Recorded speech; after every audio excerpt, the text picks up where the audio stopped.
Praise the lord. ప్రభువును మన రక్షకుడైన యేసుక్రీస్తు నామములో మీ అందరికీ వందనములు. ఈరోజు దేవుని వాక్యమును మనము ధ్యానం చేసుకుందాం. సామెతల గ్రంథము 15వ అధ్యాయము 8వ వచనం. భక్తిహీనులు అర్పించు బలులు యెహోవాకు హేయములు, యథార్థవంతుల ప్రార్థన ఆయనకు ఆనందకరము. ప్రియమైన దేవుని బిడ్డలారా, దేవుని వాక్యము మనకి తెలియజేస్తున్నటువంటి ఒక ప్రాముఖ్యమైన విషయము ఏమిటి అని ఆలోచన చేస్తున్నట్లయితే, భక్తిహీనులు యథార్థవంతులు అనే రెండు విషయము ఇక్కడ కనబడుతూ ఉంది. యెహోవాకు హేయము, యెహోవాకు ఆనందకరము అనేవి రెండు కనబడుతూ ఉన్నాయి. జాగ్రత్తగా మనము ఆలోచన చేసినట్లయితే, బలి అనగా పాత నిబంధనలో పాపానికి ప్రాయశ్చిత్తం చేసేటటువంటిది. కానీ నూతన నిబంధనలో బలి అంటే ప్రార్థనకు సాదృశ్యంగా ఉంది. ఎందుకంటే బలులు అనేవి ఇప్పుడు లేవు, వాటిని దేవుడు తీసివేసాడు అని చెప్పచ్చు. అయితే ప్రియమైన దేవుని బిడలారా, భక్తిహీనుడు ప్రార్థన చేస్తున్నప్పుడు అది దేవుని దృష్టికి హేయమైనదిగా కనబడుతూ ఉంది.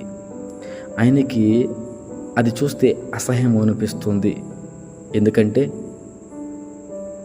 మనము మనకి ఇష్టము లేనటువంటి వారు లేక మనకి నచ్చినటువంటి వారు ఏదన్నా మనకి ఇచ్చినప్పుడు మనము చాలా ఇబ్బందికరంగా తీసుకోవడానికి ప్రయత్నం చేస్తూ ఉంటాం.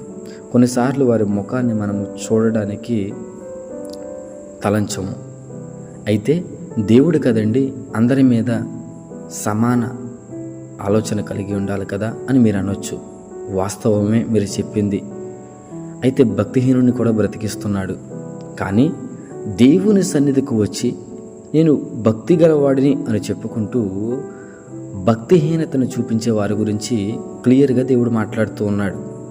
ఎవరు ప్రార్థన చేస్తారు అంటే, ఆయనది విశ్వాసం ఉంచిన వారు మాత్రమే ఆయన అడగడానికి ప్రయత్నం చేస్తారు.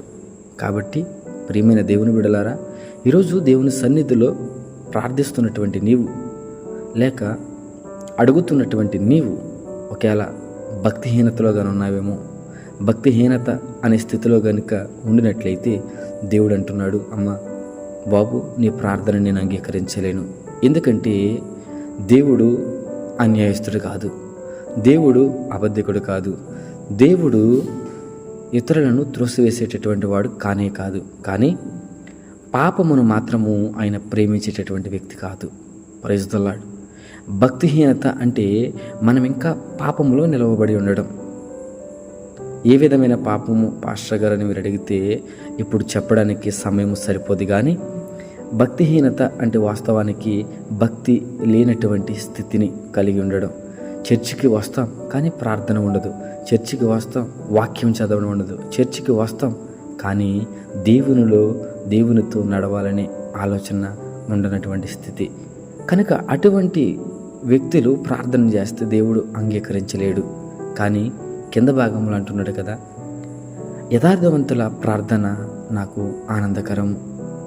అంటే నీ ప్రార్థన దేవునికి సంతోషం పుట్టించాలి, దేవునికి ఆనందం కలిగించాలి, దేవుడు ఆ ప్రార్థనలో తృప్తి పడాలి. అనగా నోవాహు బలి అర్పించినప్పుడు ఆ ధూపము లేక ఆ సువాసన ఆయన గ్రహించినప్పుడు, అయ్యో అనవసరంగా నేను నరులను శిక్షించాను, నరులను నాశనం చేశాను అని బాధపడ్డాడంట.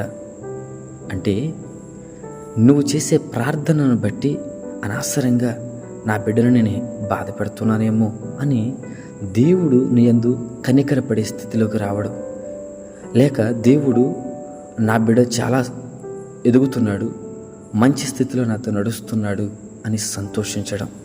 కనుక ప్రియమైన దేవుని బిడ్డలారా, ఈరోజు నీ ప్రార్థన దేవుణ్ణి ఆనందకరంగా మారుస్తుందా లేక దేవుడు అసహించుకునేదిగా ఉన్నదా?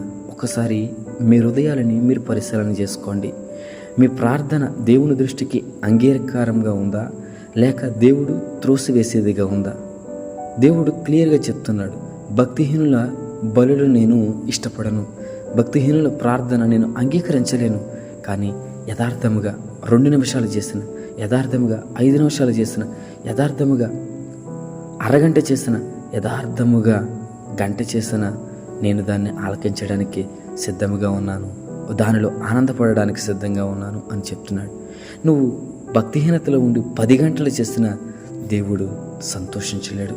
కాబట్టి ప్రియమైన దేవుని బిడ్డలారా, దేవుని సేవకునిగా మీతో చెప్తున్నాను, యథార్థమైన రీతిలో దేవుణ్ణి ప్రార్థన చేయడానికి మన పెదవులను లేక మన నోరును పరిశుద్ధపరుచుకుందాం, ప్రార్థన చేసుకుందాం. పరిశుద్ధుడా, నీకే స్తోత్రాలు. యథార్థవంతుల ప్రార్థన నీకు ఆనందకరమని నీ వాక్యం సెలవిస్తుంది నాయన. అట్టి యథార్థత వాక్యం వింటున్న బిడలకు, వాక్యము బోధిస్తున్నటువంటి సేవకులకు ప్రతి ఒక్కరికి మీరు దయచేయండి.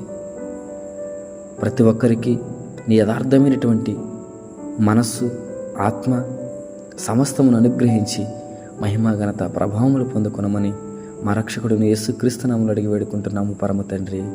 ఆమేన్. God bless you all.